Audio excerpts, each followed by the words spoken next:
Ídolos argentinos por el mundo en Fútbol Instante. Corría el mes de julio de 1978 y la selección argentina, comandada por César Luis Menotti, celebraba el título de campeón del mundo que había obtenido días atrás en la Copa disputada en Argentina. Uno de los volantes y pieza de equilibrio de ese equipo fue Osvaldo César Ardiles, el Pitón, el cordobés que había iniciado su carrera en instituto y luego tuvo su gloria en Huracán de Parque Patricios entre los años 1975 y 1978. Tras ganar esa Copa del Mundo, emigró del fútbol argentino a Inglaterra. Llegó para reforzar al Tottenham, que había regresado a Primera División esa temporada. Junto a Ricardo Villa, fueron los dos argentinos que arribaron al club inglés. En el primer partido que jugaron en el estadio del Tottenham, el público los recibió con papel picado, como se acostumbraba en Argentina en esa época. Durante las dos primeras temporadas de Ardiles en el Tottenham, el equipo no pudo encontrar seguridad. Sin embargo, en su segundo año, le tocó definir la cuarta ronda de la FA Cup, el torneo más antiguo del mundo y en el que compiten equipos de todas las categorías del fútbol inglés, frente al Manchester United. Tras empatar de locales, fueron de visitantes a Old Trafford. Ardiles convirtió el gol de la victoria por 1-0 que le dio el pase de ronda a su equipo y se ganó la fama de verdugo del United. Ese día comenzó el idilio del jugador cordobés y el público de los Spurs.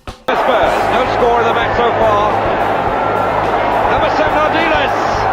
It's there. The Argentinian has done it.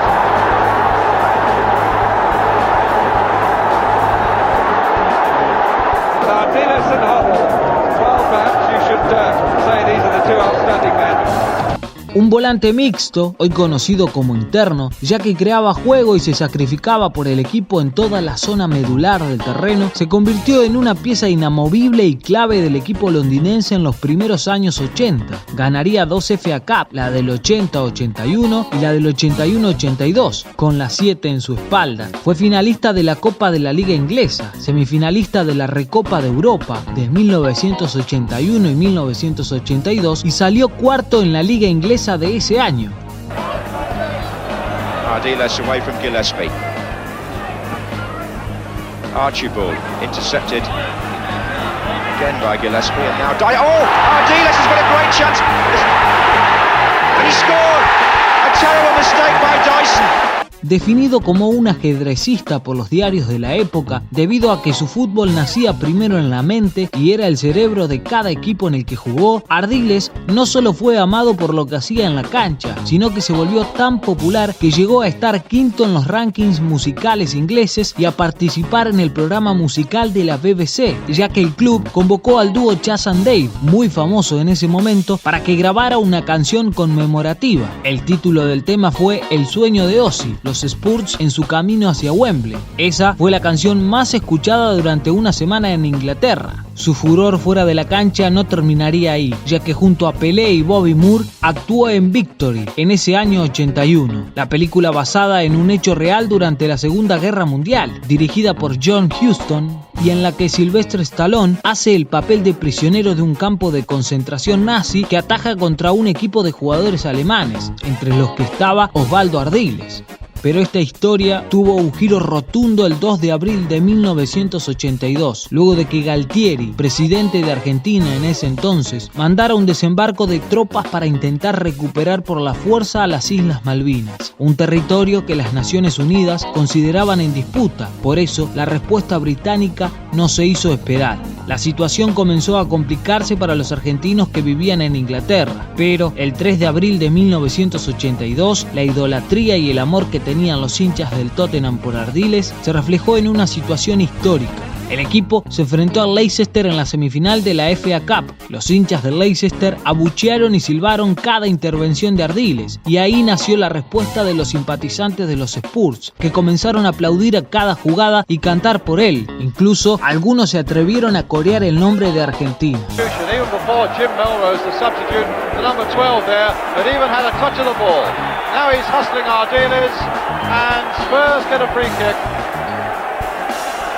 The foul on the Argentinian.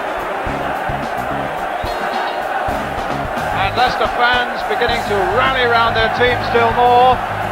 Además, en la tribuna se podía apreciar una bandera que decía: Argentina puede quedarse con las Falklands, nosotros nos quedamos con Ozzy. En aquel partido, Ozzy, como lo llaman en Londres, dividió un estadio lleno de ingleses, pero que cantaron por él, un argentino, el país contra el que empezaban una guerra. A pesar de que desde el club querían que Ardiles siga allí, el cordobés desde aquel partido no quiso volver a jugar en Inglaterra, debido a que no quería jugar en un país que estaba en guerra con el suyo.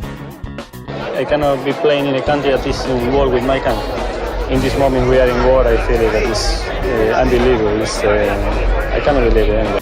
Años después, Ardiles contó cómo fue ser ídolo en un país que estaba en guerra con Argentina.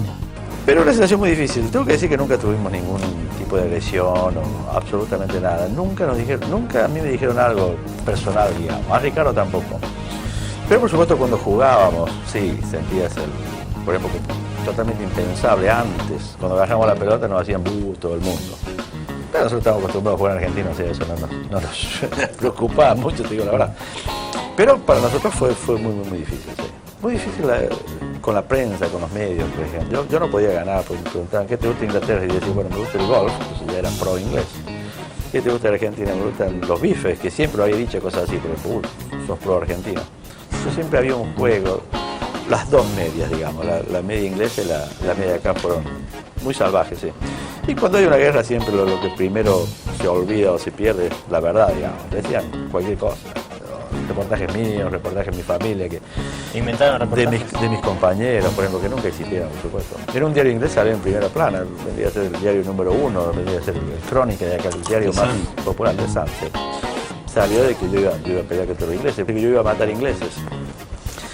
Partían del hecho, como yo hice el servicio militar acá, claramente yo era un reservista, con lo cual teóricamente yo podría haber sido llamado a combatir. Entonces a través de eso hicieron toda esa historia, digamos, de que yo iba a ir a matar ingleses. Fue muy duro, muy duro. Sí. Por lo que tras jugar el Mundial de 1982 con la selección argentina disputado en España, en el que quedó afuera rápidamente del equipo, Ardiles emprendió un nuevo rumbo en su carrera. Se fue a jugar al PSG. En Francia tuvo su peor versión como jugador, algo que él mismo reconoció por el difícil momento que atravesaba, ya que sumado a todo eso, en la guerra había fallecido un primo suyo. A partir de todas esas cosas, permanentemente decía que no jugaba más en Inglaterra, me iba. Y eso fue lo que le comuniqué al club. Pero el club no quería saber absolutamente nada. Y al final se llegó a un acuerdo, digamos, el acuerdo fue que iba a préstamo al Paris Saint-Germain por un año sin opción, sin absolutamente nada. Un año y volvía para el torneo. Y eso fue un poquito lo que pasó al final. Fui a Francia, pero jugaba tan mal que yo no podía creer que podía jugar tan mal. Y mentalmente estaba destruido, digamos. Los dos países a los que yo quería estaban en guerra con problemas inmensos, digamos. Muertos de un lado, del otro lado. Increíble, yo sentía cada muerte como... Por supuesto, era el país en el cual yo había nacido contra el país que me había adoptado, digamos. Es muy difícil estar en el medio. Entonces, con un parentesco cercano, ¿no? De un aviador. Sí, mi primo, José Ardiles, sí. O sea, todo eso fue increíblemente triste. Tras esa floja temporada, Ardiles regresó al Tottenham, en donde era aclamado por la afición, que celebraban su regreso pese a todo lo que había ocurrido. En su vuelta a los Spurs a sus 30 años, el habilidoso y ágil volante de 1,70 m siguió acrecentando su figura en la mitad de la cancha y logró otro título, la Copa de la UEFA de 1984. El amor de los hinchas y el reconocimiento del Tottenham fue tal que en 1986 le realizaron un partido homenaje, aunque todavía no se había retirado del fútbol. El rival elegido fue el Inter de Milán y Diego Armando Maradona viajó hasta Londres para participar del encuentro vistiendo la camiseta de los Spurs, un mes antes de ser campeón del mundo en México.